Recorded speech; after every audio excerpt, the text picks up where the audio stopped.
Imagine opening your fridge and finding a jar of rich, herb-infused olives nestled next to creamy cubes of feta, marinating together in fragrant olive oil. One bite, and you're instantly transported to a sun-drenched terrace overlooking the Aegean Sea. That's the magic of marinated olives and feta cheese. Simple ingredients, incredible flavor, and a whole lot of Mediterranean charm. Marinated olives and feta aren't just for gourmet cheese boards or holiday spreads. They're a game changer in everyday eating, whether you need a quick appetizer, a savory side, or something to elevate your next pasta dish or salad.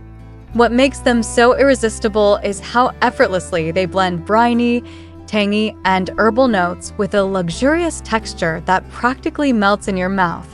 Start with good quality olives. Think Kalamata, Castelvetrano, or green Cerignola.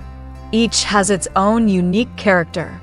Kalamatas are bold and winey, Castelvetranos are buttery and mild, and Cerignolas are firm and slightly sweet. Pair that with feta cheese, and you've got a dreamy duo. The cheese brings a salty creaminess that perfectly complements the bite of the olives, but the real secret lies in the marinade.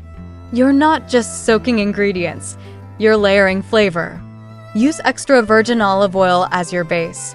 Then add aromatics, crushed garlic, lemon zest, rosemary, thyme, or oregano.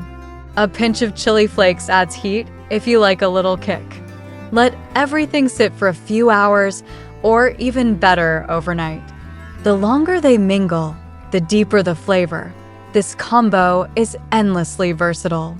Serve it with crusty bread and a glass of wine for an easy aperitif.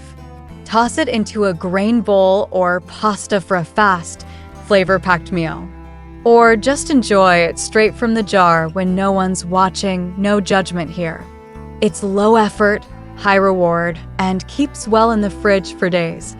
If you want to impress without stress, marinated olives and feta are your go-to. They're proof that amazing food doesn't have to be complicated. It just has to be made with intention and love. What herbs or spices would you add to make this Mediterranean classic your own?